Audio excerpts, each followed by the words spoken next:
Magandang gabi po sa inyong lahat. Ayan, nandito tayo magbabalik sa aking YouTube channel, guys. Ayan.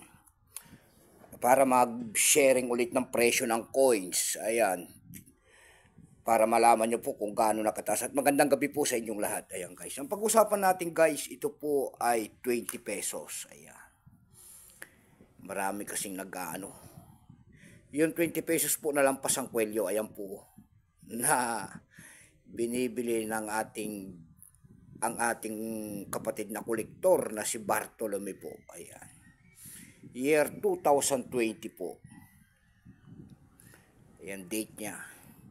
Ang dami kasing inilabas nito, guys. Ang daming variety po. Ayan, bawat ang daming variety.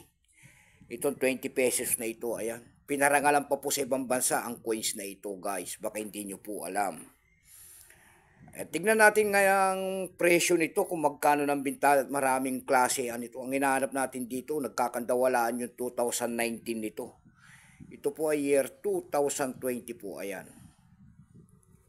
Pasensya na kayo, ang ating kamay mayroong pandikit. Nagdikit tayo at sumabog ang ating ng tubig. Ayan, guys.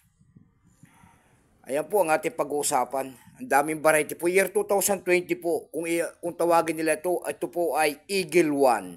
Ayan. Sabi ko, 16% lamang yan, guys. Wala pa po may pakita ng ating Bangko Sentral at yan pa ay ginagamit pa. Pero may price appraisal na po yan doon sa ating numista. Binigyan na po ng presyo. Yung kanyang extra fine po ay 21. Yung kanyang almost circulated 51 pesos. Nagkakalaga ng 51 pesos. Yung uncirculated naman ito kung tawagin nila ay 130 ang presyo niyan, guys. Composition po niya ng barya na yan, kung anong gamit na materyales sa barya na yan, yan po ay bimetallic, nickel-plated steel, center and brass-plated steel ring. Ayan.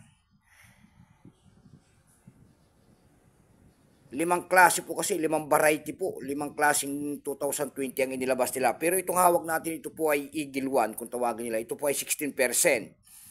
Ayan, takot tayo sa kanyang price, guys. Ayan. Doon sa ating eb.com, ito pong hawak natin, marami nagbebenta na nito ng $29 po doon. Ayan. Nasundan po ito ng $23. Yan ang kanyang presyo po.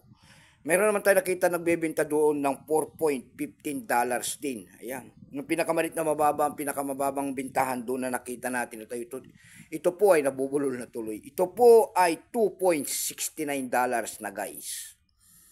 Ganyan ang presyo ng coins na yan. Dako tayo sa Carousel PH para malaman natin. Nagtingin-tingin tayo ulit ng mga nagbebenta doon. Ayan. Meron naman tayo nakita nagbebenta doon ng 900 pesos niyan. Nasundan po yan ng 500 pesos. Ayan, mayroon naman tayo nakita doon na 400 pesos. Yung pinakamababa po na bintahan doon na nakita natin, ito po ay 180 pesos na. Ayan lamang po ang aking may babaging kanyang presyo po. Keep safe po sa inyo lahat and God bless.